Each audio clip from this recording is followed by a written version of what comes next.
STF começou a julgar várias ações importantes para segurados do INSS e trabalhadores em agosto 2024. Confira. Pauta da Corte que começou a ser definida nesta quarta, 21, tem processos sobre contrato intermitente, proteção do trabalhador contra automação e validade da justa causa. Se você quer saber o que pode lhe beneficiar em breve, vem comigo que eu te explico.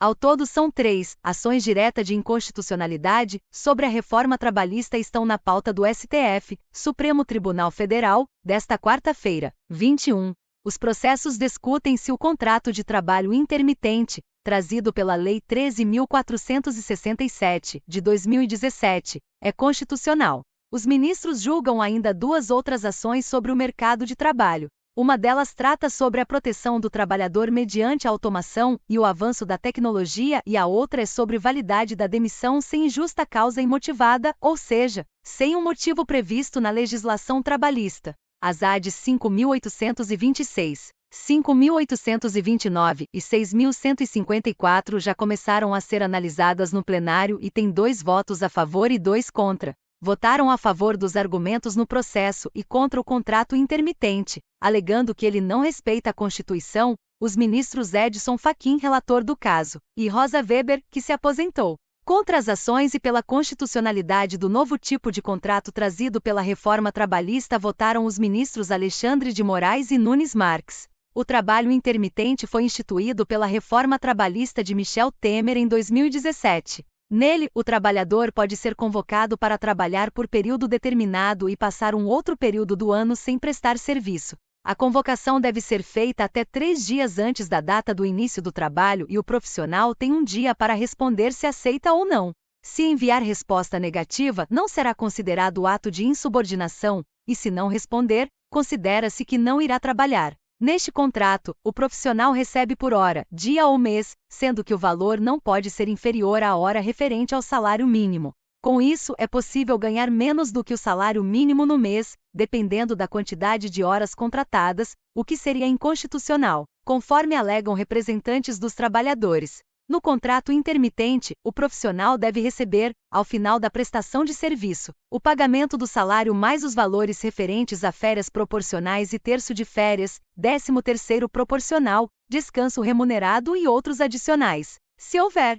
Para os sindicatos que contestaram o modelo na Justiça, esse tipo de contrato fere a dignidade da pessoa humana e atenta contra a proteção do trabalho, dado que o profissional não tem rotina e não sabe quando será convocado. A advogada Líbia Oliveira, sócia da área trabalhista da Inocentini Advogados, considera que o julgamento desse ponto da reforma é muito importante para acabar com a insegurança jurídica que há hoje.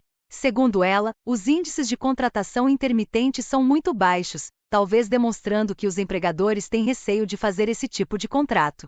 O Supremo tem um dilema entre proteger direitos sociais ou garantir o direito à liberdade econômica, afirma. Outros processos trabalhistas também estão na pauta. O processo que debate a questão da automação é uma ação por omissão legislativa, alegando que faltam regras claras para proteger o trabalhador com o avanço da tecnologia. De acordo com Líbia, não há mais como voltar atrás neste quesito de avanço tecnológico, já que há setores como o agronegócio e comércio e serviços que têm automatização bem avançada, mas é preciso discutir regras do ponto de vista trabalhista. O terceiro assunto importante para o mercado de trabalho na pauta do DAI 21 é uma ação que diz respeito à Convenção 158 da OIT, Organização Internacional do Trabalho, do qual o Brasil era signatário. A convenção veda a demissão sem motivo mesmo quando não há justa causa. Segundo a documentação da OIT, do início da década de 1990, o empregador pode demitir o funcionário sem justa causa, pagando todos os direitos, mas precisa justificar e essas justificativas devem girar em torno de questões técnicas e econômicas, e não pode ser por perseguição. Ocorre que, à época, o então presidente Fernando Henrique Cardoso editou decreto retirando do Brasil a obrigação de cumprir as regras dessa convenção e permitindo a demissão sem justa causa, sem a necessidade de apresentar os motivos. O STF já entendeu que o decreto de Fernando Henrique não foi inconstitucional, mas mudou a regra e, desde então, um presidente não pode tomar decisão de derrubar um tratado internacional sem aval do Congresso.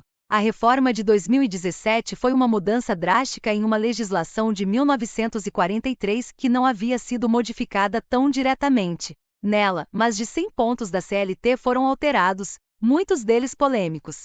Dentre os mais importantes estão a instituição da regra que garante o acordado sobre o legislado, criação da possibilidade de o trabalhador que ganham a partir de 2 tetos da Previdência Social fazer acordo individual com o patrão, regulamentação do teletrabalho, home office e fim da contribuição sindical obrigatória, parcelamento de férias e do horário de almoço e regras mais flexíveis para a terceirização, além de dificultar o acesso à justiça do trabalho gratuita. Espero ter ajudado. Em caso de dúvida, deixe um comentário. Eu sou Isis Nascimento e daqui a pouco eu volto.